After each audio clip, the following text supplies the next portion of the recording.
All right, guys. Trying this video stuff now for the solutions. So let's take a look at review number 6. Okay. So what do we have here? We have a guy, or a gal for that matter, in the summertime, enjoying nice to the lake, standing on a platform, swinging a rope, right, and is going to go into the water, right? So they're going to ask a couple questions. So let's take a look. Obviously, with this friction's ignored. Okay, so A, person swings 2 times, each time letting go of the rope at different spots, which is going to be C and D, right? On the first swing, the person lets go of the rope when arriving at C. Draw a solid line to represent the trajectory of the center of mass once it's released. Okay, well, to get to understand what's happening here, we really need to understand energy. All right, so what type of energies does the person have here? Well, obviously we have potential. Swinging down, what do I have? Kinetic. Now, that kinetic energy is going to be converted to what? Potential energy, and we're going to let go right here. All right, well, let me ask you a question. If I let go right here, are we ever going to make it back up to D? Well, the answer is no. Why is that? Because once I let go at this particular point, I still have some kinetic energy in the horizontal. So at this point, you're going to get a line, right, tangent to the curve. Now, this isn't, I'm sure there's a better scoring guide for this, but or I should said place to draw this, but it's going to go off tangent, right? And then it's going to kind of go on a parabola, right? So that's what it looks like when we let go at C. Not going to make it up to D because it still has some kinetic energy in horizontal. All right, so A2. Second time the person lets go of the rope at D. Draw a dash line. All right, so what's tempted to do right here? At D, I'm going to go here, I'm going to swing off. Well, no. That's not going to happen. Remember, what type of energy do I have here? All potential, all kinetic. Somewhere, anywhere between here and here, B and D, there might be a combination of potential and kinetic. However, exactly at D, all of my energy is now in what? Potential. So once I let go, right, it has absolutely no velocity and it goes straight down. Okay? So that's that one right there. All right, so that is one, I should say A, I, and I2, whatever you want to call it, right? So let's take a look at B, right? Center mass of the person, right? So we're sitting, which tells you that you're 4.1 above the water. What is the potential energy, right? So what's the potential energy above the water? All right, so I'm going to switch over to here. So potential energy, so this is really going to be B, right? AB. So what do I have? U is equal to mg delta H. So with 50 kilograms, 9.8 meters per second squared, and we're told we're up 4.1 meters. All right, so let me put this into my calculator here, right? 50, 9.8. So we have about 2,010 joules. Okay, so that is A. B, right? All right, so AC, okay? Center mass of the person at B, right, is at the lowest point, blah, blah, blah, right? So we're going to say, we're going to let go at B, which is, by the way, is 2.4 above the water. Calculate the speed at B. All right, so how do we do this, right? So this is going to be C, right? So we're starting here, we're swinging down, I'm going to let go. Okay, so hold on here a second. There's more than one way to do this. I'm going to do it this way, right? So that is above the water, right, at A. But you're told, I believe, this is 2.4 where we let go. All right, so, right, my change of potential energy is going to be 4.1 minus 2.4, right? So that's that. So how fast am I going right here? Potential energy, kinetic energy, mgh 1/2 mv squared. That goes away. That goes away. 9.8, 4.1 minus 2.4 is equal to 2v squared. All right, so let's do a little math here. 4.8 times 1.7 times 2. Second answer. So V is equal to 5.7 meters per second. All right, so that's how fast we're going at C. All right, D. Um, suppose the person swings from the rope a third time, letting go at B. How far, right, from B are we going to land? Right? So that one is going to be this here, right? So I'm letting go right here. I'm going 5.7, right? Obviously, we're going to have a projectile, right? And I want to know how far am I going to land here? All right, well, what type of equation governs this? Delta x is v0t plus 1/2 a t squared. Well, we know, right, that this is going to be a horizontal velocity problem, right? So that's 0. So I know the velocity, which we just calculated before, 5.7, but it looks like I need to find the time.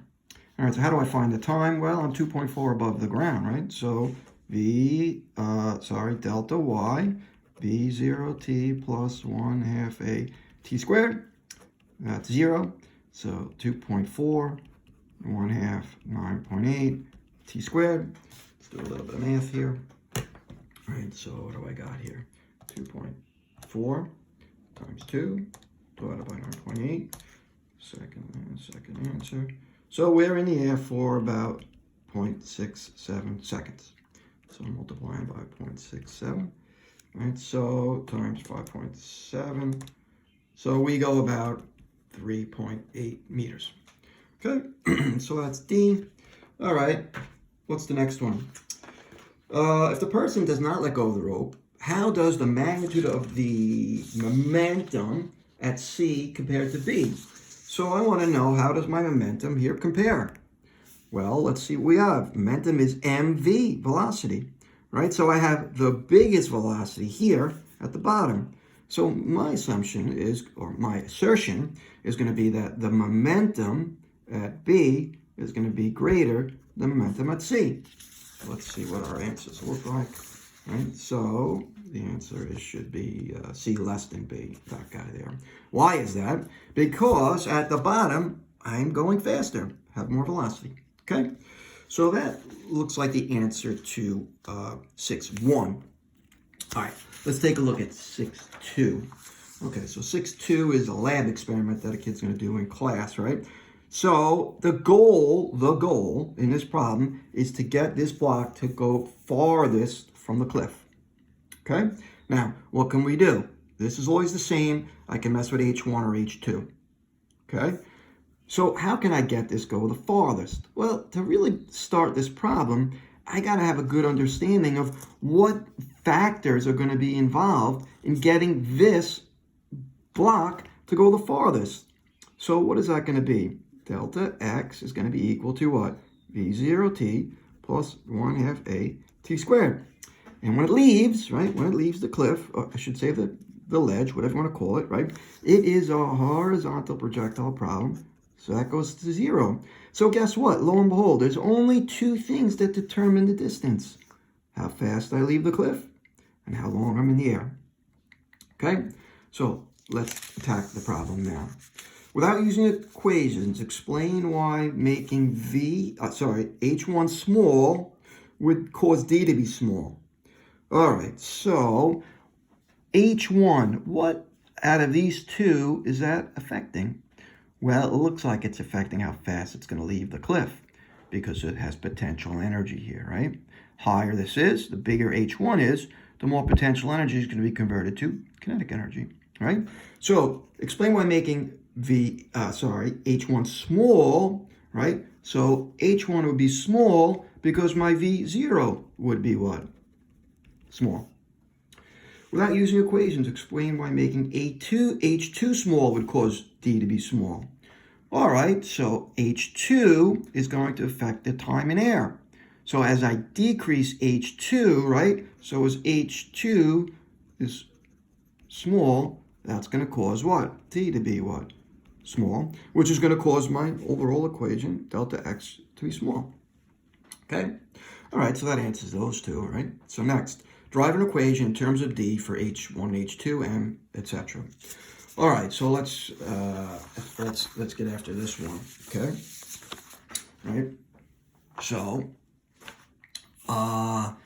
equation for D, and this is going to be B, right? So, What did I say? Delta x is going to be what? V0t plus 1/2 a t squared. All right, we know it's a horizontal velocity. This is, a projectile problem, so there is no acceleration, right? If I want to find the horizontal distance. So it looks like I need to find V0 and t. All right, so how am I going to find V0? Well, V0, right, remember, V0 is going to be determined by energy, right? So it looks like U at the top is going to be equal to K at the bottom. So that's going to be equal to mgh1, 1/2 mv squared. That goes away, 2gh1 is equal to v squared. So v is equal to radical 2gh1. So it looks like I have that taken care of. How about the time, right? What is the time going to be determined by? Well, that's going to be determined by my horizontal distance, right? So that's going to be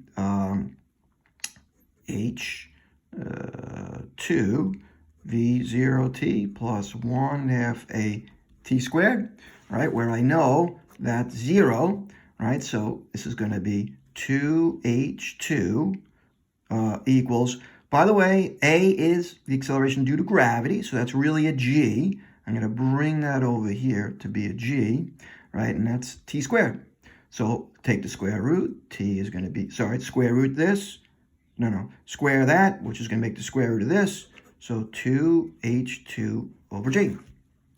All right, now I'm going to take these two, I'm going to plug them into my equation. So delta x is going to be equal to v0, which is radical 2gh1 times 2h2g. Guess what? I can combine these two to one big radical, 2gh1 h2 over g. By g, by g. So that gives me 2 h1, h2, square root. My bad. There's a 2 here and a 2 here, which makes that 4, right? Am I correct? That's correct. 2 and 2 is 4, right? So I'm going to pull that 2 out. So 2 h1, h2, that's delta x. So there is my equation, right, for d, which I'm calling delta x. All right, next question on here, right? B1, write the equation or step in the derivation of this equation, right, that supports your reasoning in part 1a, right? Well, 1a said V, right?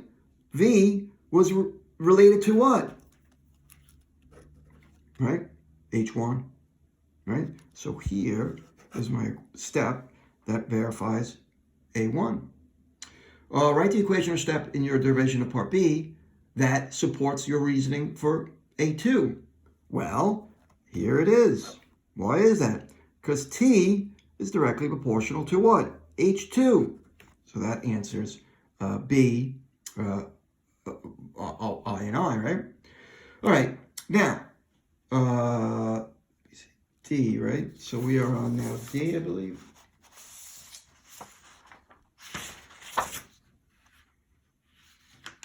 Right? All right, so next one. If the experiment, right? If the experiment were done on the moon, right? Without changing H1 and H2, what would happen? What would happen if it was done on the moon?